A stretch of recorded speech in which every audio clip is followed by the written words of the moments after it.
Thursday, June 17th. So today we have the moon in Virgo. It will be reaching the first quarter moon at 27 degrees.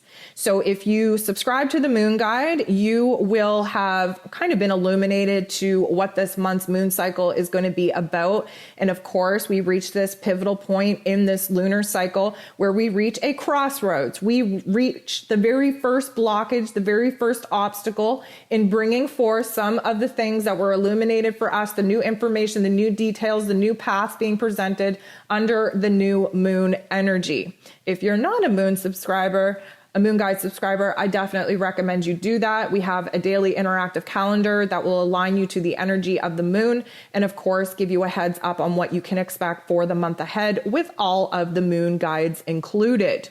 So the moon will be kind of taking a little bit of a mental break here today. We have the sun making an aspect with Pluto fresh into the day, which is going to illuminate again the two parts of ourselves that we are kind of struggling to attach to. That Plutonian energy wants us to cut one option off, one decision off, one path off. Again, may I remind you, we only have a couple of days with the sun left in Gemini, highlighting for us where it is that new information, new revelations, new perspectives need to emerge in order to pull us in one direction over the other. By this particular point in the week, we will again be leaning one way over the other. And Thursday morning, we will gain even more insight, more emotional clarity, where we are definitely detaching from one choice point and we are aligning with another. So the moon goes ahead and squares Mercury. Again, the moon in Virgo ruled over by Mercury, Mercury in Gemini in a retrograde. This is a tension point. This is mental blocks at its finest. This is obstacles. This is our mind not working. This is not able to process new information. Wouldn't surprise me if we are unable to communicate effectively here today. I know Mercury retrograde kind of puts a blanket over that, but with the moon in Virgo, we're unable to even speak about what it is we're feeling. We're very detached at this point because we're moving inward to try and make sense of everything going on inside of us before we share what is going on inside of us, outside of us. So the moon sextiles Venus. This is a good energy because we finally, through all the scrutiny, all the critical thinking that we've been doing about our particular relationships and routines and the boundaries and the way that we've been trying to take care of ourselves, it finally kicks in that we have to make a change to the way that we're operating in our day-to-day life. We have to start with putting ourselves first by taking care of our own mind, body, and soul first and foremost before we can be of service to other people, our family included. The moon goes ahead and gets a fired up charge from Mars in Leo. The moon in Virgo, of course, wants to operate from the present moment, from our earthly realm. And Mars in Leo wants us to start actually taking physical action in our day-to-day lives, in our routines, in our personal relationships, to go after what it is that has been ignited within us with new passions and desires, wants and needs. The moon makes an aspect with Saturn, the Lord of Karma. And the moon at this particular point is thinking very rationally, but also a little bit of a negative Nancy because this first quarter moon is a tension point. It doesn't feel good. We rode high really on that vibration earlier on in the week. And now we're so low and slow because of that earth energy that now we're really going back to the Lord of Karma and we're saying, okay, so what do I got to do to move past this life lesson? What do I got to do to advance in, the new roles and responsibilities that are being asked of me?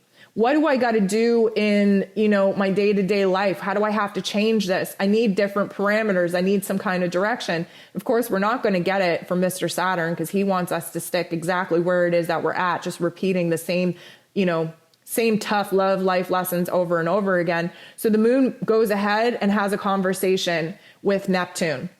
Now, the moon in Virgo sits across from, opposes Neptune in Pisces.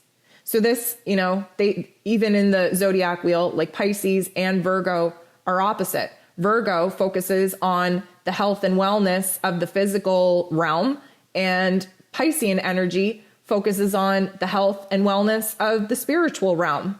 And so there's like a conflict happening here because, of course, Neptune in Pisces wants us to align with our vision, with our dream, wants us to escape our physical roles and responsibilities, to dream a bigger dream, to align with a vision, to align with our higher selves, to align with the cosmos. And the moon in Virgo is just so down to earth and so freaking practical that ain't going to happen. So it's very much about what is my responsibility here in my earthly realm to my earthly life lessons versus, what am I being called to do in my heart space? What am I being called to do in my intuition? So there is going to be a very conflicting conversation that takes place within us because it's very much about how the hell am I going to get to that dream state, that vision state with this kind of reality, right? Like it just doesn't make sense at this point. So the moon goes ahead and trines Pluto. This is a good aspect. Again, the conversation from the previous day between the moon and Pluto definitely illuminated where practically and logically we know we got to cut the cord with old ideas, old narratives, old emotions, even old people. Those are old attachments.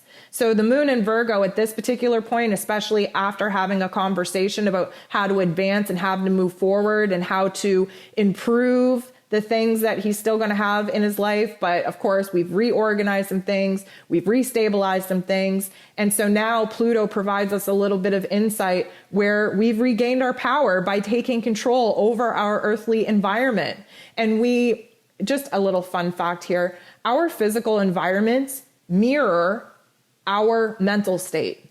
So if your house is all kinds of chaotic and all kinds of crazy and stuff out on the counters and unorganized, that is a good indication that that's how you feel inside of you.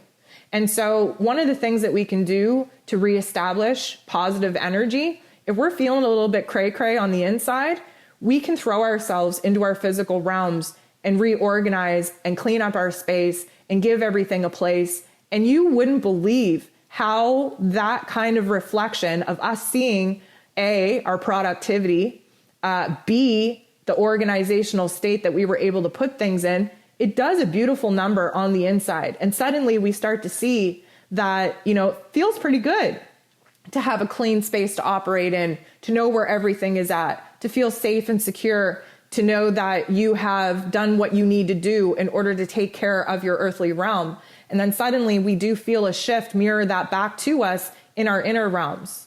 So if you're feeling a little bit cray-cray, go ahead, clean your space, dust things off, put things away, and just see the kind of shift that takes place within you.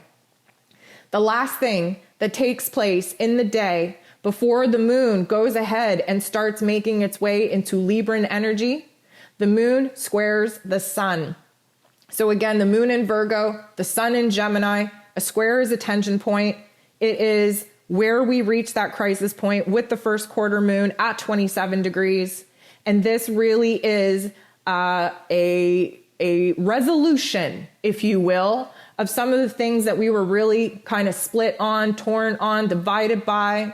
This is a recalibration of our energy, of our focus.